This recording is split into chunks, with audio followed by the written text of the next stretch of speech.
بسا اوقات بہت سی محنتوں کا نتیجہ انسان دیکھتا ہے کہ ضائع چلا گیا، میں نے 10 سال محنت کی، حاصل کوئی نہیں نکلا۔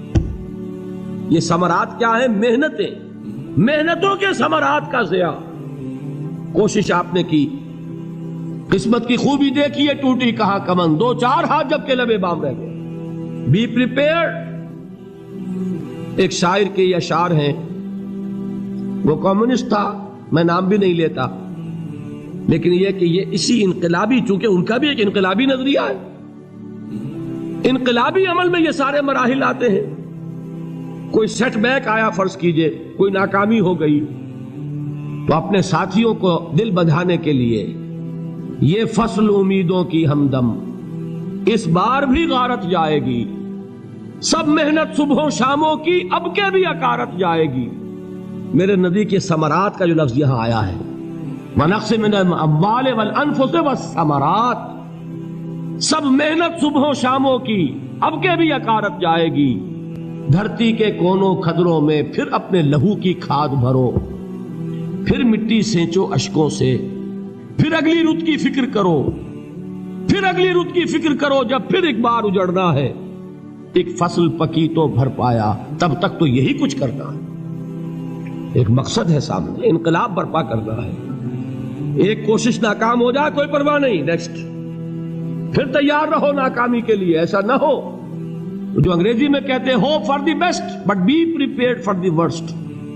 ایسا نہ ہو کہ دوسری مرتبہ ناکام ہو کے بددل ہو جاؤ، تمہاری ہمتیں جواب دے جائیں، نہیں، پہلے سے تیار رہو کہ دوسری مرتبہ بھی ناکامی آئے تو آئے، لیکن جب تک کہ کامیابی حاصل نہیں ہوتی ہمیں یہ کام کیے چلے جائیں۔ دیکھیے سیرت میں آیا کہ نہیں یہ واقعہ؟ بدر میں مسلمانوں کو فتح ہوئی تو احد میں زک پہنچی کہ نہیں؟ 70 صحابہ شہید ہوئے کہ نہیں؟ اگر ان کی ہمتیں جواب دے جاتی تو گاڑی کیسے چلتی آگے؟ تو فرمایا وَلَنَبْلُوَنَّكُمْ بِشَيْءٍ مِّنَ الْخَوْفِ وَالْجُوعِ وَنَقْصٍ مِّنَ الْأَمْوَالِ وَالْأَنفُسِ وَالثَّمَرَاتِ، ہم تمہیں لازم آزمائیں گے، خوف کی کیفیت سے، فقر و فاقے کی کیفیت سے، بھوک سے، جان کے نقصان سے، مال کے نقصان سے، محنتوں کے حاصل کے ضائع ہو جانے سے۔ وَبَشِّرِ الصَّابِرِينَ، اور اے نبی بشارت دیجئے صبر کرنے والوں کو۔ الَّذِينَ إِذَا أَصَابَتْهُمْ مُصِيبَةٌ، وہ کہ جب ان پر کوئی تکلیف آئے، کوئی مصیبت آئے، کوئی آزمائش آئے، قالوا انا للہ و انا الیہ راجعون، وہ یہ کہیں کہ ہم اللہ ہی کے ہیں، اللہ ہی کی طرف لوٹ جانا ہے۔ یہ وہی انداز ہے جو میں نے فارسی کا شعر سنایا تھا آپ کو کہ سرے تسلیم خم ہے جو مزاج یار میں آئے۔ وہ ہمارا مولا ہے، ہمارا آقا ہے، اگر اسے یہی منظور ہے تو ہمیں بھی یہی منظور ہے۔ میں نے تسلیم و رضا کی بات کی تھی نا، آپ کو کچھ شعر سنائے تھے، ایک شعر اور سنیے، اور یہ کس کا ہے؟ محمد علی جوہر کا۔ ایک مرتبہ جیل گئے، ان کی ایک بیٹی جوان بیمار ہوئی، فوت ہو گئی، باہر چھوڑا انگریز نے، جاؤ بھائی دفن کر دو بیٹی کو۔ دوسری مرتبہ جیل گئے، دوسری جوان بیٹی اسی مرض میں مبتلا ہوئی۔ اب یہ جیل میں ہے، خبر پہنچی کہ دوسری بیٹی کے اوپر بھی اسی مرض کا حملہ ہوا ہے۔ ایک نظم لکھی ہے جس کا آخری شعر یہ ہے، تیری صحت ہمیں منظور ہے لیکن اس کو نہیں منظور تو پھر ہم کو بھی منظور نہیں۔ یہ ہے، جب تک یہ کیفیت نہ ہو اس میدان میں آدمی ثابت قدم نہیں رہ سکتا کہ میرے رب کو اگر یہ منظور ہے تو یہی مجھے منظور ہے، اور تیری صحت ہمیں چاہیے تو ضرور، لیکن ہمارے رب کو منظور نہیں تو ہمیں بھی منظور۔ راضی برضائے رب۔ وَبَشِّرِ الصَّابِرِينَ الَّذِينَ إِذَا أَصَابَتْهُمْ مُصِيبَةٌ قَالُوا إِنَّا لِلَّهِ وَإِنَّا إِلَيْهِ رَاجِعُونَ۔ نہ شود نصیب دشمن کے شود ہلاک تیغت، سر دوستہ سلامت کے تو خنجر آزمائے۔ اولئک علیہم صلوات من ربہم ورحمہ، یہی ہے وہ لوگ جن پر ان کے رب کی طرف سے عنایتیں ہیں اور رحمتیں ہیں۔ وَأُولَئِكَ هُمُ الْمُهْتَدُونَ، اور یہی ہے وہ لوگ جو کامیاب ہونے والے ہیں، ہدایت پانے والے، ہدایت یافتہ۔ اسی سورہ بقرہ میں ذرا آگے چل کر، یہ تو ہے 20واں رکوع، 19واں رکوع. 21ویں رکوع کی پہلی آیت ہے لیس البر ان تولوا وجوہکم قبل المشرق والمغرب ولكن البر من آمن بالله واليوم الآخر والملائكة والكتاب والنبيين وآتى المال على حبه ذوي القربى واليتامى والمساكين وابن السبيل والسائلين وفي الرقاب وأقام الصلاة وآتى الزكاة والموفون بعهدهم إذا عاهدوا والصابرين في البأساء والضراء وحين البأس. اب یہ آیت جو ہے سورۃ العصر میں جو مضامین آئے تھے سارے اس میں موجود ہیں. وہاں ایمان کا لفظ آیا، یہاں 5 ایمانیات کی تفصیل آ گئی، اعمال کی تفصیل آئی، اور آخری بات وہاں کیا ہے وتواصوا بالصبر، اور یہاں کیا ہے والصابرین فی البأساء والضراء وحین البأس. اور صبر کرنے والے، اصل نیکی ان کی ہے جو صبر کریں. کس میں؟ جنگ کے وقت. ذرائے باسائے، باسا کہتے ہیں فقر اور فاقہ. واحد آئے گا باس تو اس کے معنی جنگ، اور باسا جمع میں آئے گا تو فاقہ فقر بھوک. اور ذرائے جسمانی تکلیف، ضرر جسمانی تکلیفوں میں صبر کرنے والے، فقر اور فاقے میں صبر کرنے والے، اور جنگ کے وقت صبر کرنے والے. اولئک الذین صدقوا واولئک هم المتقون. یہ ہیں وہ لوگ جو صبر کرنے والے ہیں، یہ ہیں جو سچے ہیں، جو اپنے دعوے میں نیکی کے اور ایمان کے صادق ہیں، اور یہی وہ لوگ ہیں جو متقی.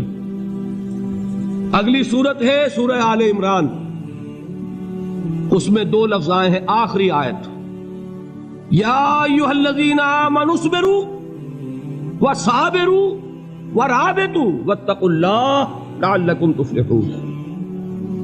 دیکھیے یہاں صبر اور صابر جو تعلق جہد اور جہاد کا ہے وہی ہے صبر اور مصابرت. صبر ایک طرفہ عمل ہے، آپ جھیل رہے ہیں، برداشت کر رہے ہیں. صبر علی المعصیہ، صبر علی الطاعہ، صبر علی الابتلاء، یہ سب کیا ہے؟ صبر. اور مصابرت کیا ہے؟ صبر کا صبر سے مقابلہ. یہ سورہ آل عمران اب وقت نہیں ہے، میں آپ کو سناتا اللہ تعالیٰ نے کیسے کیسے مسلمانوں سے کہا. مسلمانوں تمہیں زک پہنچی ہے تو انہیں بھی تو پہنچی تھی. ان کے 70 نہیں مارے گئے تھے بدر میں؟ ان کے حوصلے جو ہیں وہ تو پست نہیں ہوئے، وہ اگلے سال آ گئے تم پر چڑھائی کر کے. تم کیوں اتنا برا مان رہے ہو؟ تمہارے دل اتنے زخمی کیوں ہو گئے؟ تمہیں تکلیف پہنچتی ہے تو انہیں بھی پہنچتی ہے. اپنی غیرت جو ہے ہمیں ذرا اس کا جائزہ لینا چاہیے. لوگ باطل نظریات کے لیے کتنی قربانیاں دے رہے ہیں، لوگ باطل چیزوں کے فروغ کے لیے کتنی محنتیں کر رہے ہیں.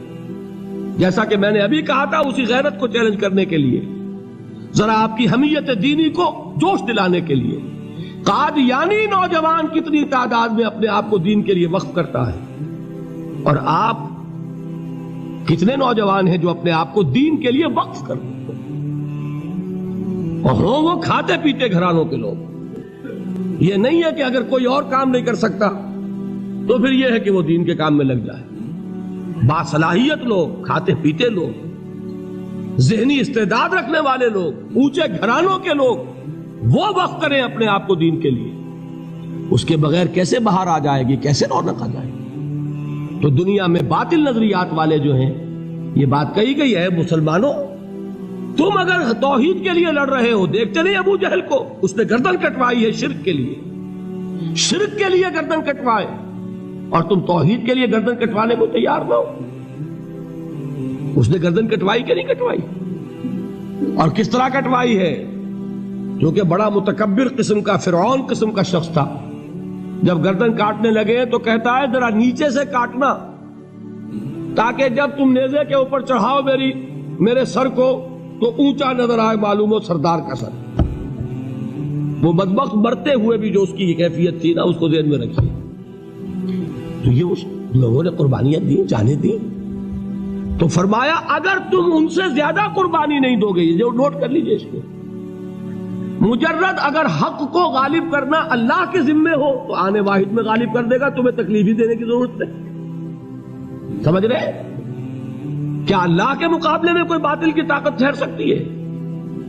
یہ تمہارے ایمان کا امتحان ہے، یہ تمہارے خلوص کی آزمائش ہے، یہ تمہارے امتحان کا ثبوت درکار ہے کہ اللہ تعالیٰ دیکھنا چاہتا ہے تم اس کے لیے اپنی جانیں قربان کرنے کو تیار ہو کہ نہیں، تم اس کے لیے تن من دھن لگانے کو تیار ہو کہ نہیں۔ اور یہ جان لو کہ اگر کفار اور مشرکین اور ملحدین اور باطل نظریات والے وہ جو کچھ قربانیاں اپنے باطل نظریات کے لیے دے رہے ہیں ان سے زیادہ اگر تم نہیں دو گے تو حق غالب نہیں ہوگا۔ انہوں نے جو صبر کیا ہے اپنے باطل نظریات پر، اگر تم اس سے زیادہ صبر کا ثبوت نہیں دو گے اپنے اس حق پر تو حق غالب نہیں ہوگا۔ اس لیے فرمایا یا ایھا الذین آمنوا اصبروا وصابروا، نہ صرف یہ کہ صبر کرو بلکہ صبر میں اپنے دشمنوں سے آگے نکلو، ان کے صبر سے بڑھ کر صبر کرو۔ وَرَابِطُوا، مرابطہ کہتے ہیں چوکس رہنا، ہوشیار، پہرا دو، ایسا نہ ہو کہ دشمن جو ہے غفلت میں تمہارے اوپر کوئی حملہ جو ہے کر بیٹھے۔ وَاتَّقُوا اللَّهَ، اور اللہ کا تقوی اختیار کرو، لعلکم تفلحون، تاکہ تم فلاح پاؤ۔